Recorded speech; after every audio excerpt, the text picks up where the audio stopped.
I'm Catherine Arndt, the Chief of the VLGA Connect Studio.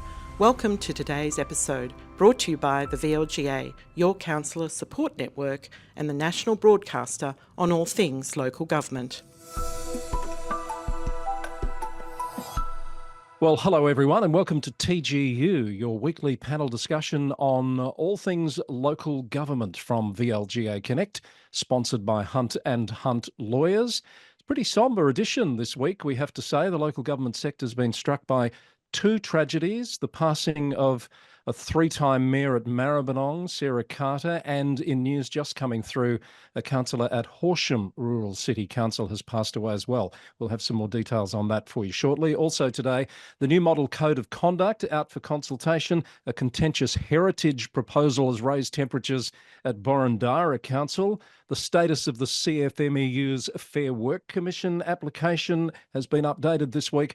Budget troubles at a regional council and much more. And here to work through the stories this week from Hunt and Hunt Lawyers, Tony Rownick, hello to you. Hey Chris, hey Julie. And Julie Reid from Julie A. Reid and Associates. Hello, Julie. Hi, Chris. Hi, Tony. Nice to see you again. Good to have you both back with us. And gosh, what a sad week. We were all in shock earlier this week when we woke up to the news on Wednesday, I think it was, of the sudden death of Sarah Carter, a three-time mayor at the city of Maribyrnong, currently on the council and serving her fourth consecutive term. We assume she would have been standing again very soon. Now, I just want to say up front, some speculation doing the rounds as to what's happened here. We just want to say that, if you look at the media reports, cause of death is as yet unknown. And this is just reverberated through the local government sector and beyond such tragic news. I'm sure Tony and Julie, you've both worked with and come across Sarah in your time around the sector. Tony, I'll start with you. Yeah, absolutely. As you say, a real stalwart for the community out in the Maribyrnong area. And I think her other passion was really those humanitarian type causes, heavily involved in Save the Children, on the Gender Equity Victoria Board, and Pacific Island advancement, I think, was also a passion. She was a regular visitor and took many parliamentarians, local politicians over to the Pacific Islands, our back door, to show them what was happening there. Just recently came back from Vanuatu, I believe, and was due to get on a plane to go to Europe. In fact, I think that's how the alarm was raised when she didn't turn up to check in. Yeah, just such a tragic circumstances, so sudden. And, the Maribyrnong community, local government sector, and the whole, Victorian community are much worse off not to have Sarah. She was a, great contributor. Not to mention her family and friends, of course, who must just be absolutely devastated. And Julie, what's really struck is the tributes that have come from all sides of politics, right up to the Premier. I think federal politicians have weighed in as well. She really did touch a lot of people in her time in public life. She did, Chris, and yeah, Premier Jacinta Allen has said, that the 45-year-old had much more to give in her public life. Very, very sad. Even we've had our acting Lord Mayor, Nicholas Rees, step in and say that Councillor Carter was a beautiful person and a passionate advocate for her community. The City of Maribyrnong, Chris, have put out a statement. They said that they were shocked and saddened to learn of the sudden passing, obviously, of Councillor Carter, who was Maribyrnong's first three-time female mayor, significant contribution. She was a trusted and valued colleague, and her passing is an enormous loss to our community, who she has worked tirelessly to support over her 16 years on council. So, it's a very, very sad time. It will touch a lot of people in all levels of politics across the sector, and particularly locally in Maribyrnong. Very, very sad news for the sector this morning and this week. It's so hard to comprehend, isn't it? It's not that long ago. I recall Sarah sitting on a panel with us at a VLGA Fast Track Day, talking, as it turns out, there's all this talk we do about the civility issue in public life, talking about, the trolling, the abuse, suffering that women, particularly in public life, suffer through social media and other forums. It's not that long ago to hear her talk so passionately about those things. I'm just having trouble getting my head around it. I understand fellow councillors understandably are devastated. Michael Clark, the Deputy Mayor, described her as a fallen hero. The CEO, I believe, was travelling at the time and, of course, is trying to handle the fallout of this and keep the team together while they deal with such shocking events from far away. So Vale, Sarah Carter, there's probably not much more to say at this point. And then this morning we get the, again, equally sad and shocking news of the passing of a sitting councillor at Horsham Rural City Council. This is Councillor Bob Redden, who was 81, who passed away suddenly yesterday. Another shock. Yes. Gosh. Yeah. Again, thoughts to both Bob's family, but certainly that community at Horsham and the Horsham Rural City Council, the councillors and staff there must be really feeling it. Was sudden. I think Bob was a councillor who came on council on a countback arrangement this term. Right. Just something tragic for so many people there in that regional community to deal with. Yeah, a former seed curator and non-fiction writer, long-term resident of the region, was the Victorian Gene Bank curator for legumes and oilseed crops some time ago at the Horsham Grains Innovation Park. Lived and worked interstate and overseas across a very esteemed career. Yes, and Chris, the mayor out at Horsham, has said that Bob was a gentleman. He was also committed and level-headed councillor, and his life experience and esteemed career were valuable assets for him during the time at council, and that he was passionate about advocating for and providing good services and infrastructure for the local community. So he will be sorely missed as well. And again, our condolences go out to his family and the people at Horsham Rural City Council. Yes, indeed. Vale Bob Redden. Okay, on to other news. Tony, I know this one caught your eye this week. A heritage process, I think a community nomination process it was described as, under consideration by Boroondara City Council this week, led to some heat in the chamber, some raised temperatures, accusations of racism and the ability for this process to be used by vigilantes, which I didn't quite follow, but I didn't hear the debate. What do you make of this? Yeah, interesting. So this is a scenario where the public are able to nominate a property without the owner's consent for heritage protection. But there was as you say, a discussion in the chamber with public presence and allegations from some members of the public who were either landowners themselves or representing landowners that this process had the potential to be misused, if you like, by those people, nominating properties without the landowner's consent as a way to get at the landowner.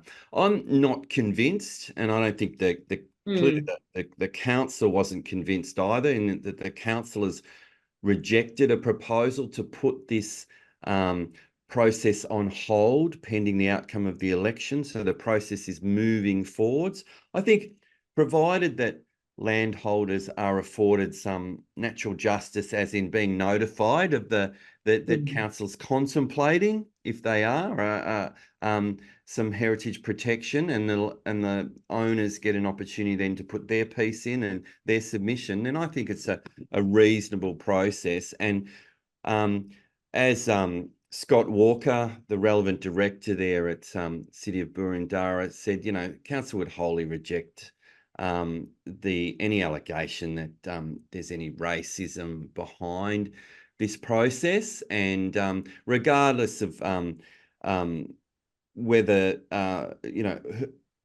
whether a nomination is well intended or not, the process at the council will of course be to examine every submission, nomination on its merits and consider the heritage values of the property, not who owns the property, their ethnicity, their background, etc. Yeah. That's right. Yeah, it's irrelevant. The who the owner is and their ethnicity is not a planning consideration. And I think that's what Scott Walker was saying, was that that's not taken into account. It's an interesting debate because anybody could bring to the attention of council anyway if they thought that something was of heritage value, and often local historical groups or people that are interested in history in the local area will bring to the attention of council these kinds of properties anyway. Now, there's a full planning process that you need to go through to be able to have that heritage overlay over a property. So, of course, the council would consult with the property owners as part of that process, and that's where the property owners would have a say. And so, this is just really a mechanism that sort of, I suppose, encourages people to bring things forward, but people can do that anyway, anywhere. So, I think it's probably what they've done is maybe put a little bit of structure around it, which isn't such a bad thing.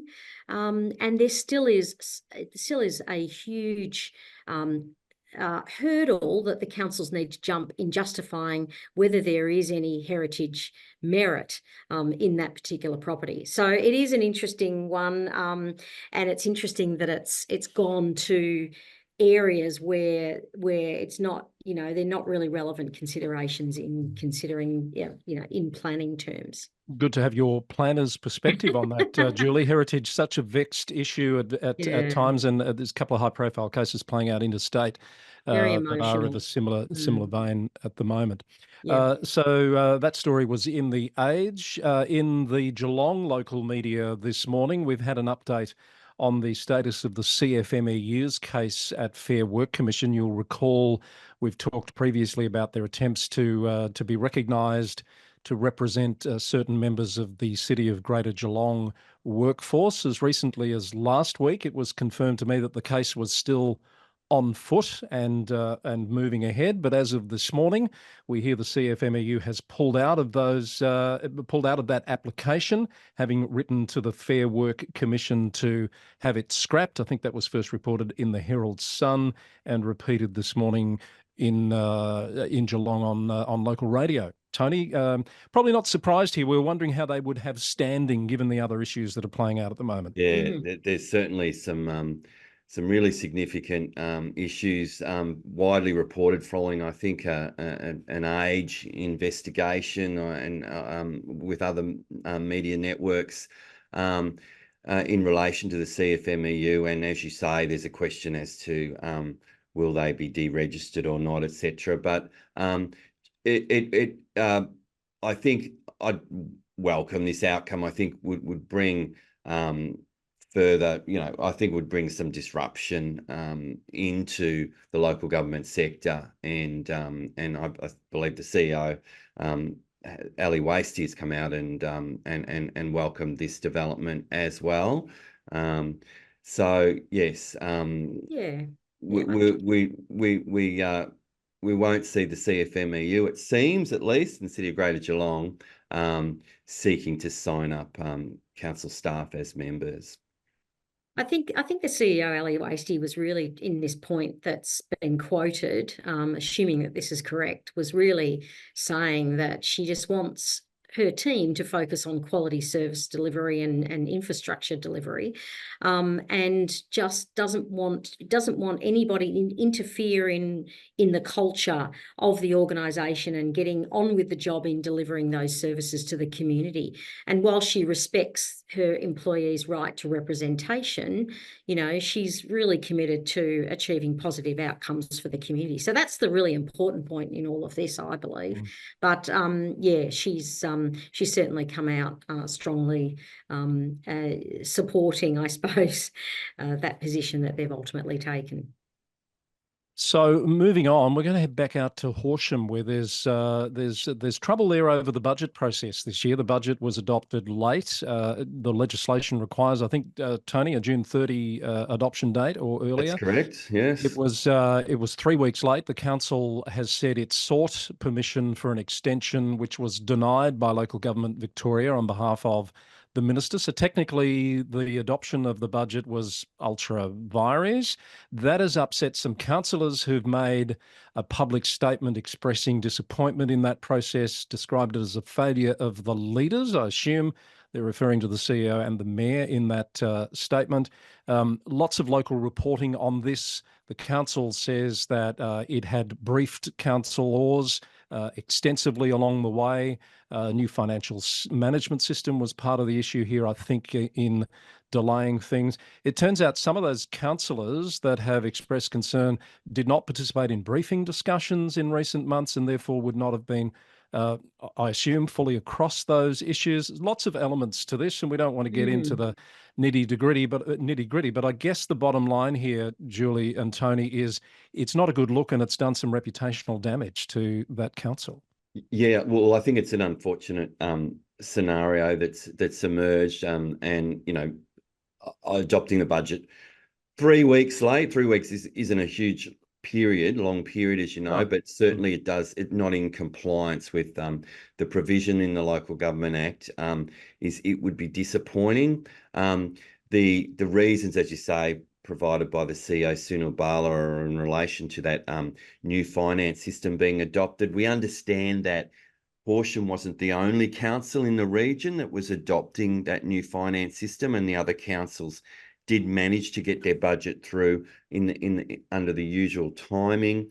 But look, as you say, 3 councillors saying it's a failure of leadership and reputationally it's a problem. Look, I think, honestly, where is the real harm here? Yes, it's unfortunate. Yes, council would be looking at its processes and systems and saying, how do we avoid this happening in the future? And we'll need to explain itself to any authority that investigates this. But I think the reputational damage is any reputational damage is only greatly heightened by any sort of conflicted outrage. It's interesting. I suppose I would ask the question really at the end of the day, has the delay of the budget actually impacted on council operations? So, and if it hasn't, and I believe that there was a statement in the release that went out from Horsham to say that that it actually whilst there is a delay, it hasn't impacted on the operations and the delivery of the important community services across council. So the fact is that there's no impact on the community as far as this is concerned, and they're still getting on with the job and they're still delivering those services. So I think that's the most important thing. There hasn't been a cease of any services in that period of time. I do commend Horsham for what they've done in working with other councils in sort of sharing those services and co-joining and seeking to make systems consistent across the region. The state government have been talking about this for some time, about councils working together, and this demonstrates that Horsham and those other councils in that region have come together and have made it work. Whilst there's been some complications, of course, these kind of systems can be complicated. I think they should be. I think they should be recognised for that fantastic work in co-joining with other councils and sharing services and potentially cutting costs in delivery of those services, which is what is expected by the state government. All good points you make there, Julie. And Tony, the letter from LGV, I understand, confirmed that the matter was being referred to the Chief Municipal Inspector because technically they're outside the legislative timeframes. Given what we discussed last week about the amount of work on the inspectorate's plate, you sort of wonder how big a priority this issue would have. Yes, I suspect it might be down the list a bit, Chris, and it might take some time before we hear about that one. And probably rightly so. I don't know. I mean, there's probably bigger fish to fry. I'm not too sure. It is a breach, but how significant is it? Indeed. All right. Let's leave that there and have a pause to bring in Rhys Thomas. Rhys has got a lot to tell us about this week. If you think there's more Olympics stuff to come, you're right. As we get through the final days of the Olympics, let's cross to the VLGA studio now. Bringing Rhys Thomas in now in the VLGA studio for Recent Developments is this week's title. Hello, Rhys. Hello, Chris. How's your week been? Yeah, busy. I've been out doing candidate information sessions and 3 or 4 councils this week. So it's great to see people putting their hand up for it. Excellent. Now, I know that after we've done our session, you sit down with a cup of cocoa or something and really listen back to the TGU panel discussions, and something caught your eye and brought on a certain air of smugness last week. Yeah, that's true. I could not help myself, because remember you talked about the small sites pilot, which Yeah, was we did. looking to deliver medium density housing across 4 sites in Melbourne, including that rail spur in Alphington. Yes. Well, the reason that piqued my interest is because when I first started working, I worked for an offshoot of the planning department called the Medium Density Housing Unit. And our focus was on identifying and packaging up surplus government land for presentation to the market for medium density housing. I was a student at the time. It was a university placement. And I can recall being taken out to a number of sites that had been identified by the team, and that included the rail spur in Alphington. So that was 1993. Oh, wow. We're going back. So that's 31 years ago, is my quick math tells me. Yeah. The year after that, I wrote a thesis, which I titled Trash or Treasure, the Role of Surplus Government Land in Urban Consolidation, and reached the conclusion that one of the biggest barriers was the state government's approach to the selling of its land. And I recommended, and I quote, that the government determine land pricing on the basis of highest of best use rather than highest and best use, so that policy objectives are not sacrificed due to economic pressures. So if you'll excuse my smugness for a minute, I told you so. Yes, I can imagine your ears pricked up when we were talking about that. Those more recent highest and best used processes that challenged a few councils and cost them a bit of money, I might add, around the metro area. Elections not far away. So the rolls now closed? They did. They closed on Wednesday, and I noticed quite a lot of advertising in the lead up to it, which is great, both from councils themselves and from the Electoral Commission. I got a text message, like many Victorians would have done in the last few weeks, pointing out that I should update my enrolment if that was necessary. So since the rolls closed, I reached out to a few councils to get a bit of a sense of what the impact is going to be this year. So what I can tell you is in 2020, there are about 3.5 million votes cast at council elections, and voting participation rate for people on the state roll was 86% and only 61% on that council roll. So what that means is that if we're going to achieve the same voting numbers this year, what we need is 61% of people who are eligible to be on the council roll to have enrolled, and then all of them to go on to vote. Now, from what I can see, what I'm hearing is the take up of voting rights is less than that, a lot less, in fact. It's closer to 10%. And one council, in fact, reported to me that they sent 20,000 letters and received just 1,200 enrolments. Goodness. So based on those numbers, it looks to me like the voting franchise has now shifted even further towards local residents at the expense of absentee landowners. So local residents accounted for 94% of all votes in 2020. And as near as I can figure out, they'll account for almost 99% of them this year. Now, these are extrapolations, both based on only a handful of councils, of course, so we don't have the full picture, but the impact could be significant. And when you consider there are some councils like Bass Coast and Queenscliff, for example, both have roughly 1/3 of eligible voters are on that council roll. So their impact is going to be very different to a council like Bayside or Greater Shepparton, where that's only 2%. So it remains to be seen whether or not these changes have been a success. So regardless, it looks like a big shift is on this time around. And look, maybe that's not a bad thing. There's certainly a view of many people that local residents should have a greater say in communities than absentee landowners. But of course, the old principle of no taxation without representation really means that the landowners, regardless of not being residents, should have an entitlement to vote. Yeah, I guess it's at least it's not like the US where certain presidential candidates suggest that you should have a greater say if you have children as opposed to if you don't. But well, one thing that's a real benefit here is all of these decisions are made independently of local councils and of government. In fact, we can have good point. That that independence is something that is really valuable to Australia at all levels. Now, the Olympics are nearly finished, Reece. Please don't disappoint us. Have you got some more Olympic content? I've got a little more because I went to the Melbourne Town Hall recently and I noticed they've got a plaque in their foyer which sort of marks the 1956 Olympics. And it got me thinking about what else councils have done to preserve the history of the 1956 games here in Melbourne. And what have you found? Well, there'll be everyone will have their own local story probably. And so some of this will be news to people that live nearby, or not news to people that live nearby. But there's a few examples. There's a school crossing in Alamein Street in Heidelberg, which would be otherwise unremarkable if it weren't for the large Olympic rings that hang across the school crossing to this day.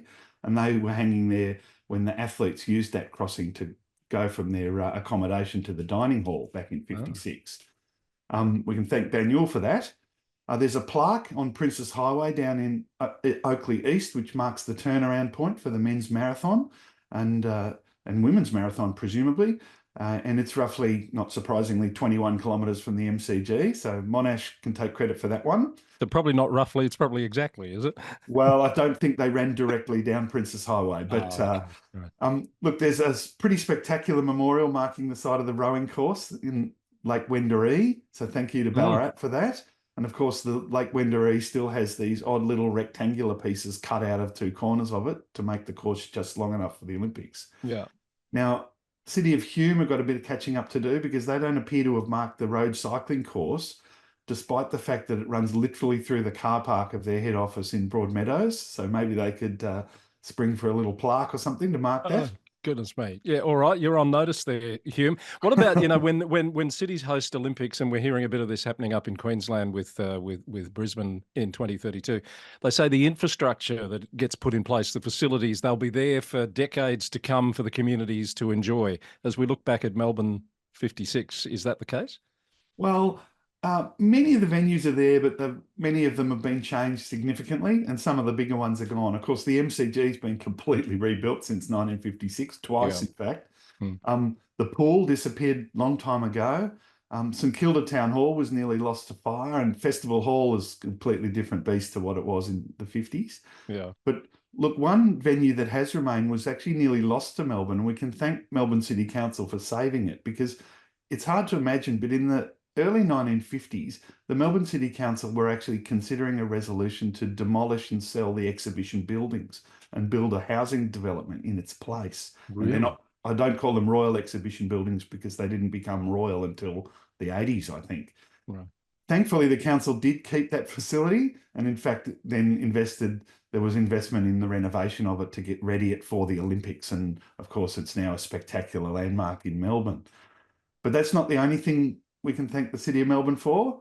When the Australian Sports Museum opened in 1986, a secret was revealed that the City of Melbourne had been keeping for nearly 30 years, which was that when the MCG was being readied for the cricket after the Olympics, the City of Melbourne removed the cauldron that had held the Olympic flame throughout the games and quietly tucked it away in a council depot.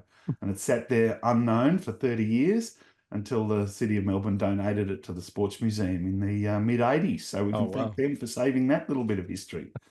Where do you find all this stuff? Well, and where do I find them? Well, the other one actually comes from a family story that I first heard from my brother. He was a teacher at Swifts Creek High School in Gippsland.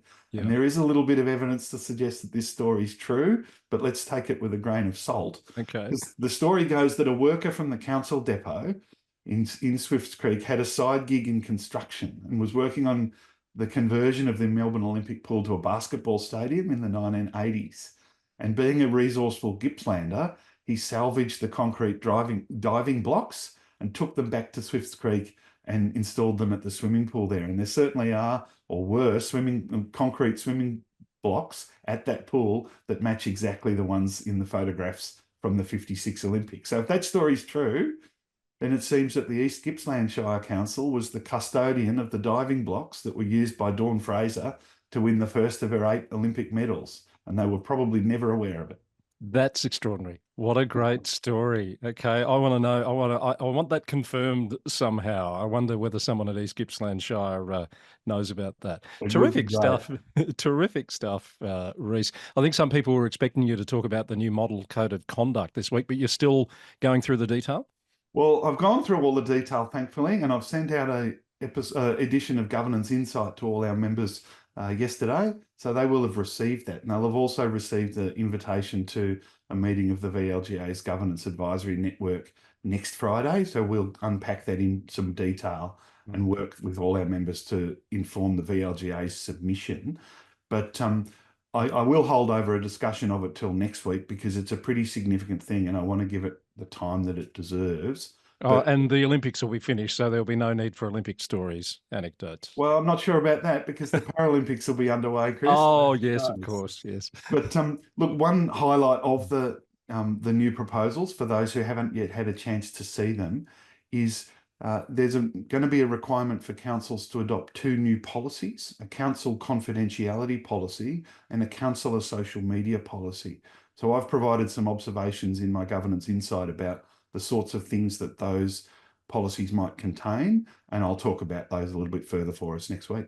Fabulous. Look forward to that. Terrific as always. Thank you, Reece. I hope you have a great week and keep those candidate information sessions going. There's more to come, are there? Yeah, there are. In fact, they're ramping up a little bit. The next couple of weeks is a bit crazy. So I'm kind of looking forward to the downtime once the election gets underway. And of course, then we're readying for our the induction training that we'll be rolling out. All right. They're the recent developments with Reece Thomas in the VLGA studio. We'll see you next week, Reece. Thanks for having me. Thanks to Reece Thomas for that. We'll look forward to that discussion on the model code of conduct next week. Tony, Julie, it's out, as Reece said. You probably haven't had a chance to read it in any great detail, Tony. Yeah, I've had a look. Firstly, you have? Congrats to the VLGA and Reece for putting out for VLGA members, I think, a really comprehensive, useful analysis of the 3 documents, the 3 draft documents that are out for public consultation. I think were released on Wednesday, and as Reece indicated in that piece, open for feedback for 4 weeks.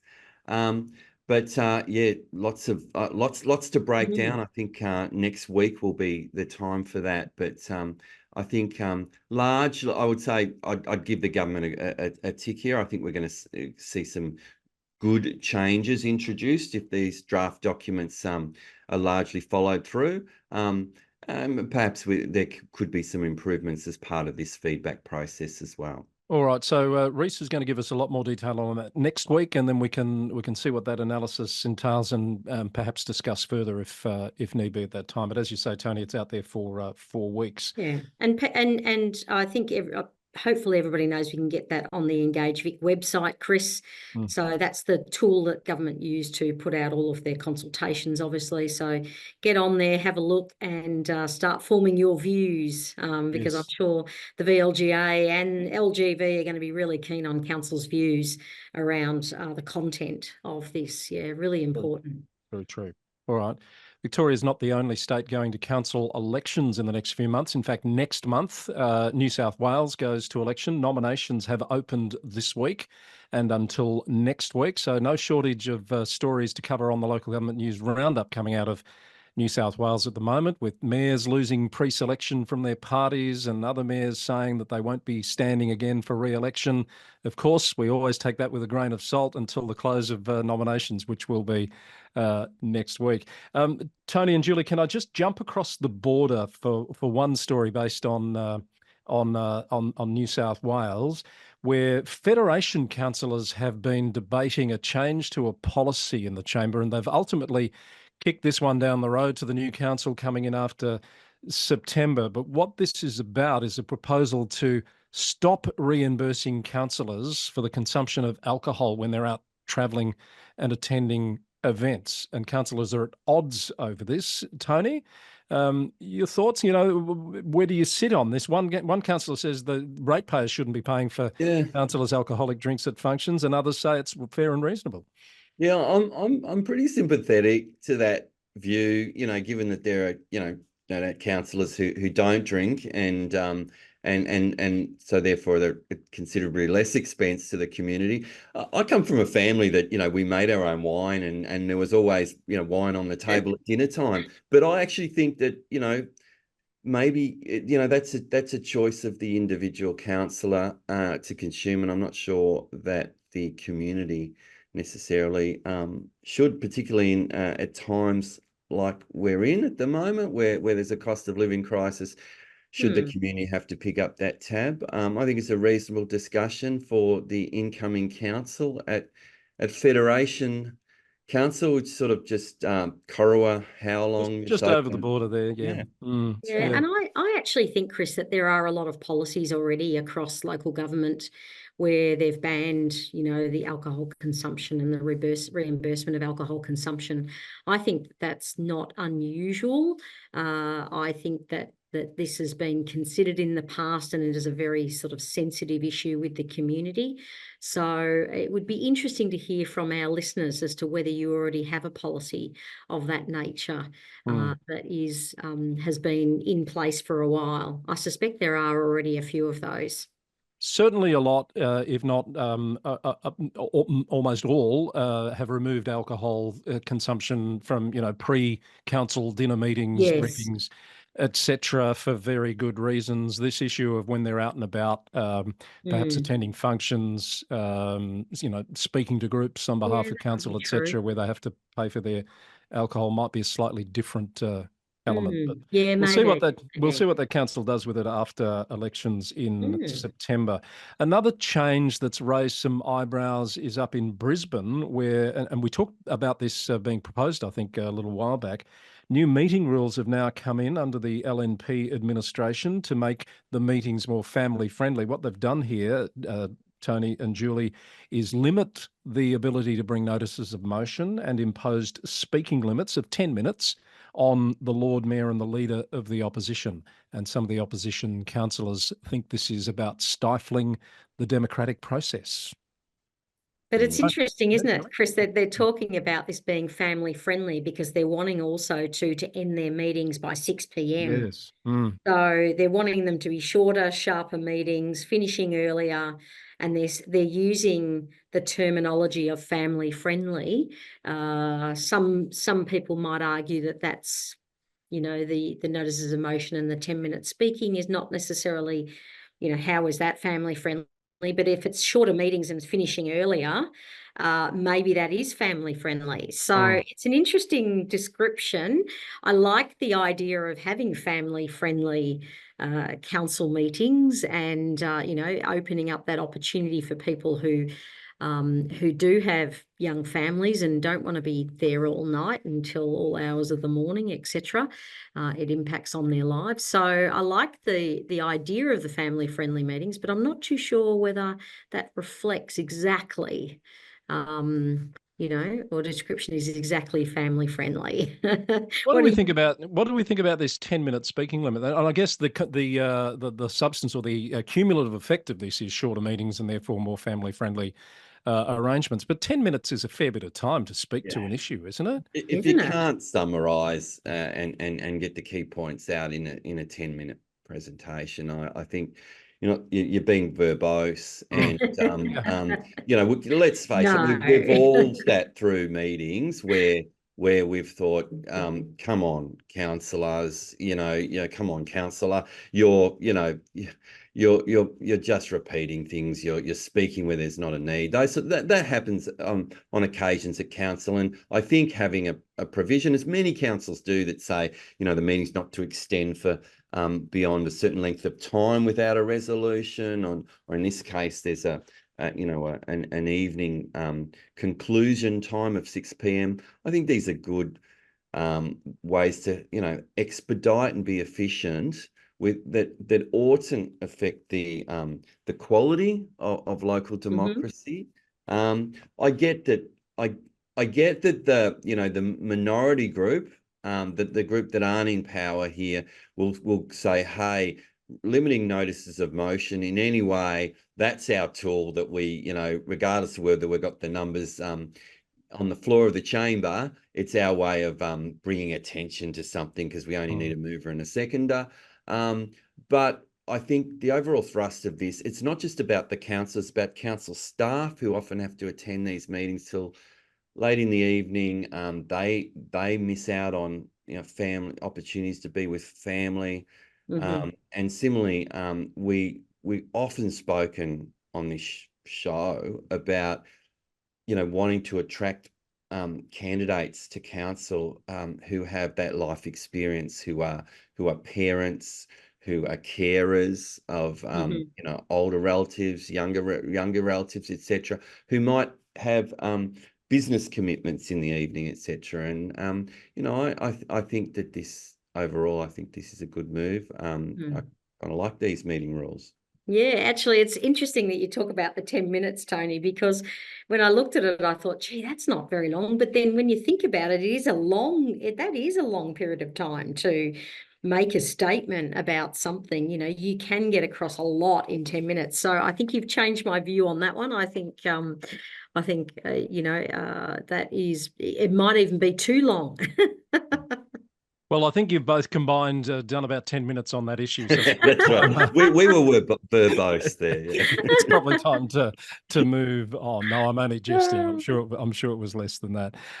One that caught my eye out of the Northern Territory, where a council has been sanctioned for breaches of the Code of Conduct and the social media policy. What's interesting here is the council has announced the sanctions, but they've not said what the breaches entailed. This is a councillor by the name of Amanda Kingdon who says she's seeking legal advice about this.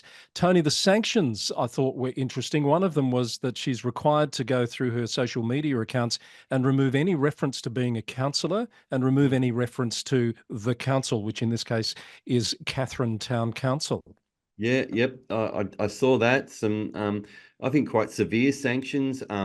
Removal from her council responsibilities on various council committees, not being supported to individually represent council at functions and public events going forwards.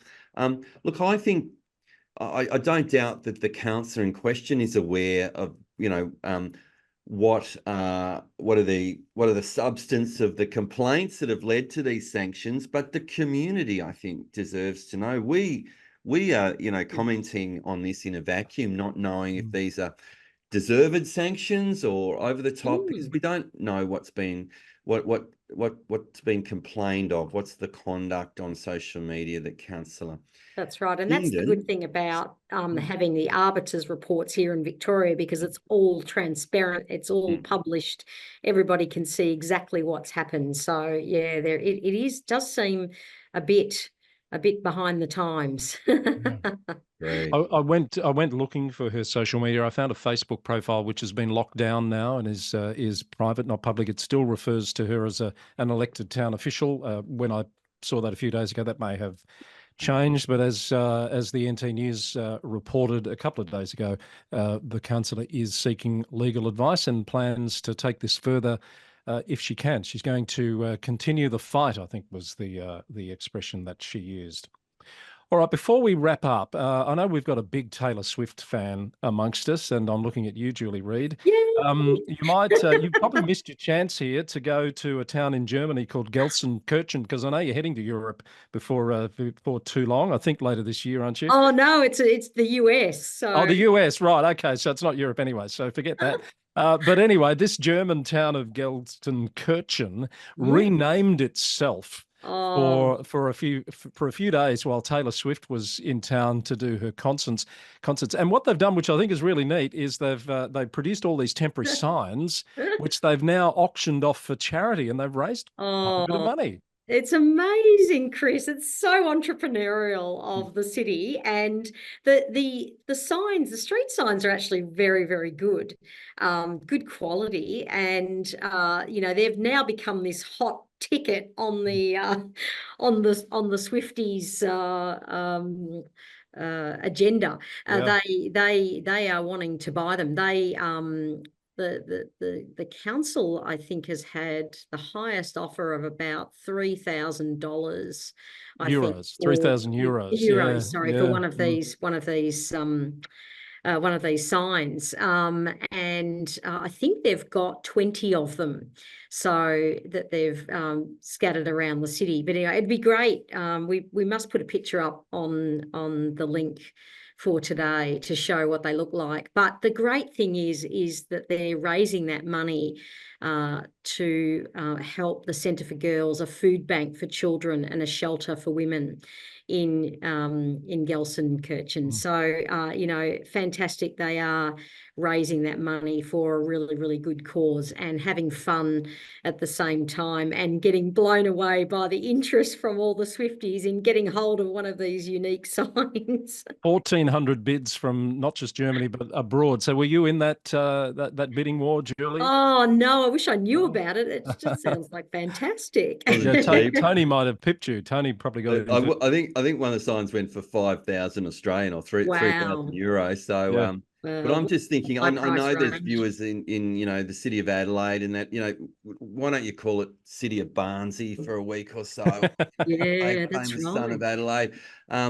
Well, you know, we've talked often about councils needing to find new revenue streams. I know, Chris. This is brilliant. You know, jumping on the back of, you know, who visits locally. Yeah, so Port Phillip, I think, missed an opportunity. They tried to get Taylor Swift down to their festival, I think, but maybe if they'd done some signs and auctioned them off, they might have had a better outcome. Not the only Taylor Swift story in the news, of course. Concerts cancelled in Vienna because of that planned terrorist attack that we saw reported just a few days ago. I saw something somewhere, I forget what it was now, but basically Taylor Swift as an economy is somewhere up on the list of the GDP of above many countries. I think even the state of California or something. It was pretty extraordinary what that phenomenal. that figure was. Phenomenal. Yeah. All right. We might call it quits there. I know you all want to go and peruse the model code of conduct very closely over the next few days while you're watching Olympics, perhaps. Julie? And listening to a bit of Swifties music. No doubt. No doubt. Have a great week. Tony, what's on for you? Oh, more. I think I'm in Sydney for a day next week, which will be a bit of fun. But I've got some work up there. But yeah, I agree. I think those draft documents that have been released by Victorian government will be being looked at closely by CEOs and councillors across the sector, because very quickly that we will see legal change. I think certainly to take effect by late October, and you know, we really need to get our heads around what this means. How do we train councillors in this regard? What's the mayoral, deputy mayoral and councillor induction program look like? There are some additional elements in the draft documents there. So yeah, I think there'll be a lot of governance officers as well going on that website. Yeah, definitely. It's a tight timeline, isn't it, to have it all in place for the incoming councils? No doubt we'll be talking more about that. So let's draw the line there for another TGU here on VLGA Connect. Thank you to Tony and your team at Hunt & Hunt Lawyers for the support for the program and for letting us have you for an hour a week, Tony. And Julie, thank you as always for your insights. I look forward to you both joining me again next week. And that's TGU from VLGA Connect. Don't forget to subscribe on YouTube or on your podcast player to make sure you don't miss an episode. See you again soon.